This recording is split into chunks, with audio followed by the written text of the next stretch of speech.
Welcome to Walk and Talk for the Soul. Angela, thank you for being here. Would you like to introduce yourself and tell us a bit about you? I would. I'm Angela. I'm a photographer, videographer, and I really like going for walks, to be honest. So this should be really fun. It's just stopped raining, so We have braced the rain. yeah, we've braced the rain. Hopefully there won't be a downpour. It'll be fine. Fresh air. Okay, let's go. Oh, Kick hard. goodness. Get nervous doing this. Name 3 things that you needed the most when you were younger, and were they provided? Whoa, okay, right. It's a very heavy one. Okay, so it's really difficult to think about this because I come from a divorced family. So the I feel cliche feelings are like I wasn't loved enough because my family was split up and I felt really unloved. But actually, I think while at the time I felt like that, looking back on it, I don't think I wasn't loved at all. I think they tried really hard to look after me in the ways that they could. They both worked really hard to keep our family together but separate. And actually, I'm kind of proud of them for that. And I do feel loved now. And I think it's taking a long time to heal. However, looking back on everything, I think as a young person going through a divorced family situation, it's very difficult. So you're allowed to feel exactly how you feel. So I don't think love was ever an issue. I think I just didn't get enough attention because it was very split with my family. I don't think I did have enough attention, and that wasn't my fault and it wasn't their fault, but it did affect me. So I would definitely partake in attention-seeking behaviour, stealing, a bit of pyromania, loved a candle. Can we just confirm that this is not something that you carried into your adult life? You do love a candle. I do love a candle, so that's fine. Cool. Although I steal my husband's clothes, so that's perhaps Okay, a better we'll allow one. that one. Yeah, I think I definitely had attention-seeking behaviour because I felt I didn't have enough. Yeah. But again, looking back on it, I was allowed to feel like that. So I think looking back on things kind of has a rose-tinted glass feel. Talking as a child of divorce, how do you feel that kind of shaped you to the adult that you are now and the relationships that you have now? I had to grow up really quickly. There was a lot of family drama, not just because of my parents, but in general, so I had to grow up very quickly.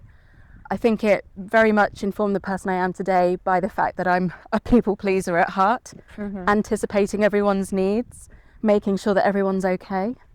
I think I'm definitely dealing with that myself now. I'm trying to kind of heal those wounds, perhaps. It's very difficult to kind of think about it looking back because a lot of the behaviour I exhibited was clearly anticipating a lot of people's needs, especially my mother, who worked 2 jobs and had multiple nervous breakdowns because she was looking after a young family and had significant mental health issues.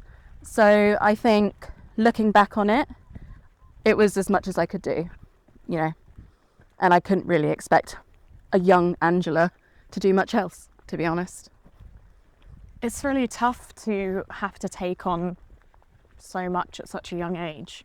Yeah. Tell me a little bit more about how that maybe shows up in your life now.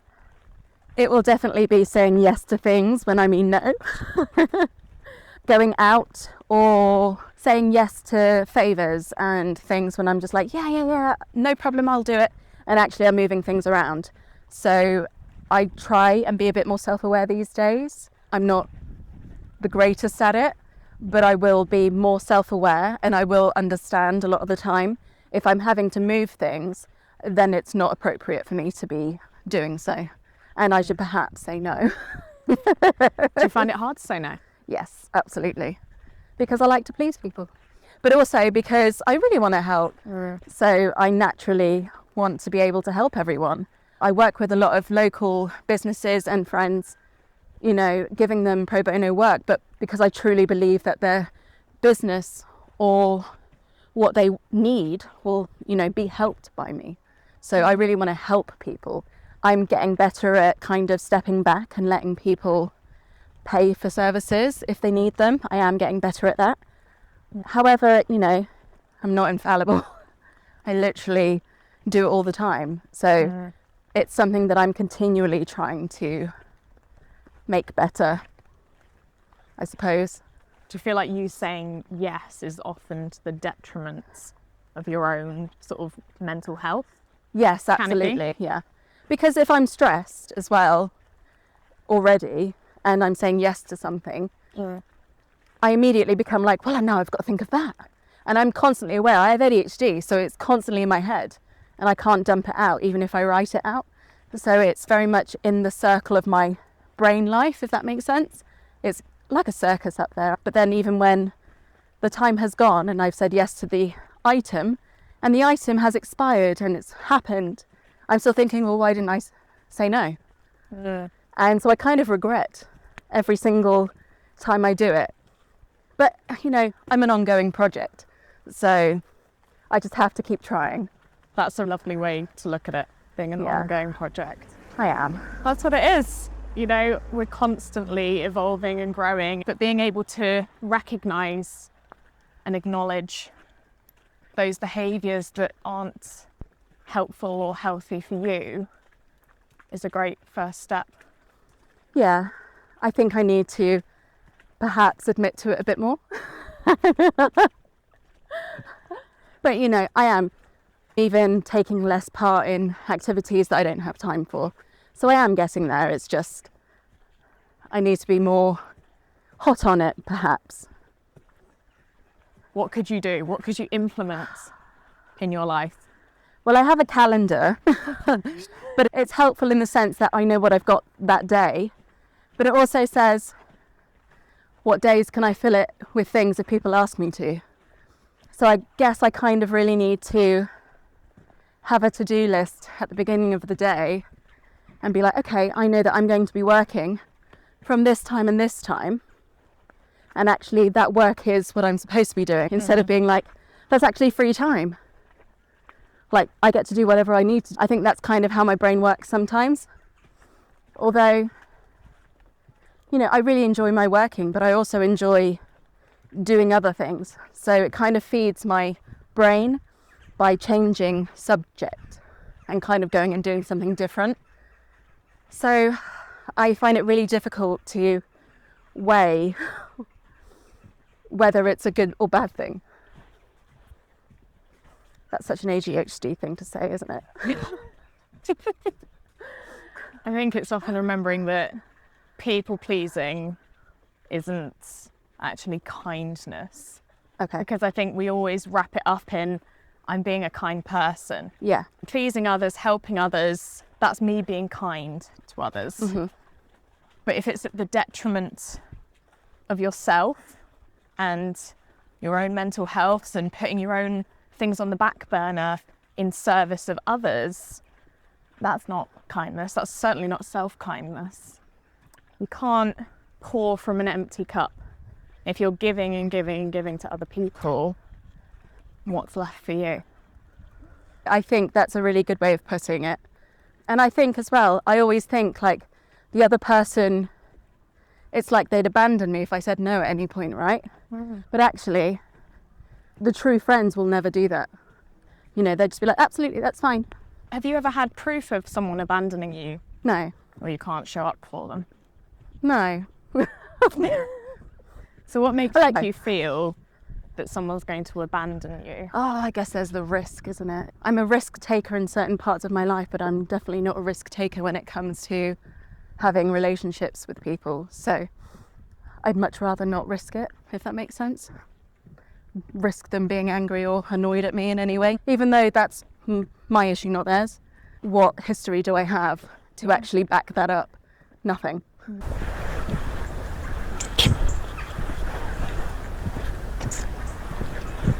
We've had a real change of clothes today, haven't we? We have indeed. The weather's not been on our side, so we are inside. Are you ready? I am ready. Okay. Tell me. Do you think you're a good liar? Oh, this is a good one. Do you think you're a good liar? And do you? To my husband, no. Okay, that's a good answer. Yeah. I think To my we'll be pleased to husband, hear that. I'm a terrible liar. It depends on what I'm lying about, in all honesty. If I'm lying about the way I feel, I will mask that constantly, especially with friends and stuff, just so I don't make them feel bad at any point. But also, what am I lying about? If I'm lying about feelings, that's kind of what I would lie about, in all honesty. I think I lie about important things because I try and preach to my children and my husband that honesty is always the best policy. So I try and take that with me. However, it's not something I would consider that I'm very good at because I think I have quite a few tells. And if I'm saying I'm fine when I'm clearly not, especially to those people who know me, I think they could tell very easily if I'm lying. Talk to me a little bit about the masking that you said there. So I do have ADHD. I've known about it for a few years now. However, I didn't really know what masking was until that point. I think I would constantly finding myself that I was burnt out, actually. Pretty much all of the time I was telling people I was okay and I'm not. And a lot of people would be like, Angela, are you okay? And I'd be like, yeah, I'm absolutely fine. And I could find myself really easily lying about that and kind of putting on a brave face. And that's exactly what it is. It's kind of putting on a brave face, I think, is the term most people would use. However, for me, masking these days, I don't mask as much, especially at home and around my friends. But I do mask out and about if I'm working, if I'm at a wedding, which I find really funny to kind of view myself from an outside perspective because I definitely mask at weddings. If I'm exhausted, I'll be absolutely fine. I won't let anyone see that I'm tired, see that I'm suffering in any way, which I tend to think is professional, however, not very authentic of me.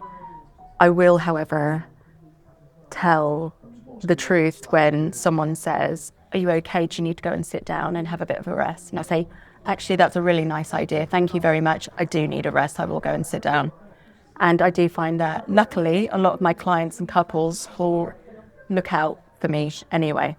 And that's just because they're nice people. That's not just because they see me suffering. But I find it really difficult to talk truthfully about the fact that I mask a lot. And what allows you to lower that mask? Feeling safe, secure, feeling like I'm in good company, I think is really important. Mm-hmm. Feeling like I can trust the people around me to kind of take me as I am, which I think is a lot of people, to be fair. I think that's a very relatable thing to say. I do find it very difficult to take my mask off in front of my parents, actually. I find it very difficult not to mask in front of my parents because I have this perception of myself as their daughter that I have to be fine, I have to be wealthy to some extent, whether that's in happiness or money. Nothing can be wrong, and I think that's a product of growing up in the kind of family state that I've grown up in with the divorced family. Talking of family, that's always a big one. Yes, it is. Have you always felt that you are a different version of yourself around family members, parents, siblings? Oh, absolutely. I don't really like to be weak in front of my siblings or parents. I like to act stronger than I guess people kind of expect me to be, especially if there is something medically wrong. For instance, around 15 years ago now, my mum had a mini stroke, and I was actually in A&E at the time of being told this because I had really bad tonsillitis. And my sister called me, and I immediately went into rescuer mode. Instead of rescuing myself, I was like, okay, I'm coming. And then I literally walked out of A&E and went straight to Salisbury, where my mum was, and looked after her instead. Out of interest, what sibling are you? What ranking? I'm the eldest. Yeah, I think that says it all, actually. No, the youngest child actually called me, my sister, and I'm 5 years older than her. So I think that kind of is indicative of what the older child usually does, is kind of fly into serving others rather than themselves. Is that something you feel like you've always done throughout your life in different relationships? Yes. I think I had to grow up quite fast. So I think I've always had a brick wall up where things like that are concerned. So there's always a perception of me on the outside from others that I'm a strong person. And I like to maintain that. And I think that's perhaps trauma-based from being a product of divorce, a child of divorce parents. However, more recently, because I talk about it more, I'm coming to terms with the fact that it has informed me as a person, and I can heal slowly, but it does take a long time for me to perhaps admit to things like how I'm feeling or how I'm coping, I think is a good point. It's something to talk about, especially with work, being very busy. I was very burnt out this summer, and people were very complimentary. You're very busy, very busy. And I was like, yeah, I've really enjoyed it. I've really enjoyed it this summer, really enjoyed it. And then actually I'm kind of like, yeah, I'm absolutely knackered and pretty burnt out. And actually, I haven't been that well in the last couple of months, and I actually believe that's because I'm pretty burnt out. So I've recently been trying to do less of the stuff that I have to do and more of the stuff that I want to do, trying to feed my creativity a bit more, which I think is quite exciting. You mentioned the word trust before. Yes. In terms of when you're able to lower that mask is when you feel safe and you can trust. Do you feel like you trust people easily? I'd like to say yes. I don't trust people very easily. I think growing up, I couldn't trust many people because my mum was a single mum. I had to kind of grow up too quickly, and I had a lot of family drama, and it kind of destroyed a lot of my trust in people. I think it's taken years for me to have a very close circle of friends that I trust. And thinking about it, I think I'm actually less trusting of most people. I like people. I like to chat to people. I'm a social person. But I think inwardly I'm very untrusting, and I'm a bit more empathic.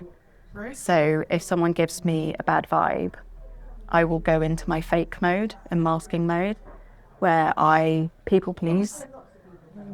Very common for me actually to people please. And I will kind of survive the situation rather than be authentic to myself, I guess. I think that's quite common with people though, if they don't like someone and someone walks in, or if they're in a situation they don't trust or feel insecure in, that they actually go into their masking mode in a survival state. And I do that. I'm sure a lot of people will be able to relate to that. And it's very true that, you know, you put on a facade and you have this sort of persona. You know, we play different roles for different areas of our lives. Yeah. We play a role with our family, we play a role with our friends, we play a role with our children and partners, you play a role with acquaintances, work colleagues, strangers. Which role do you feel is the closest to you and who you are, and you feel most yourself and most comfortable? I feel safe and secure being a mum, for sure. I think it gives me security that people love me. I know that I'm not going to necessarily mess it up. We all make mistakes, and I preach honesty above all with my children. However, sometimes I'm not honest in the way that I feel with them, but I'm trusting them more to understand when I do not feel my best and to tell them truthfully why I don't feel my best. And I'm kind of trying to teach them that it's actually okay to be not okay. And if they need to talk to me, then of course they can talk to me or their father. I think I feel safe and secure as a mum. I think it teaches me a lot. I think it's very difficult, especially being a parent, and knowing that you have to be vulnerable for your children, but also strong. So sometimes they can conflict. I don't feel strong sometimes, and I have to be strong for them. However, I try and balance that and try and show them that it's okay not to feel okay. And I hope that kind of gets through to them. Here's to say with children, but I try and be a good role model for them. We'll see how that goes.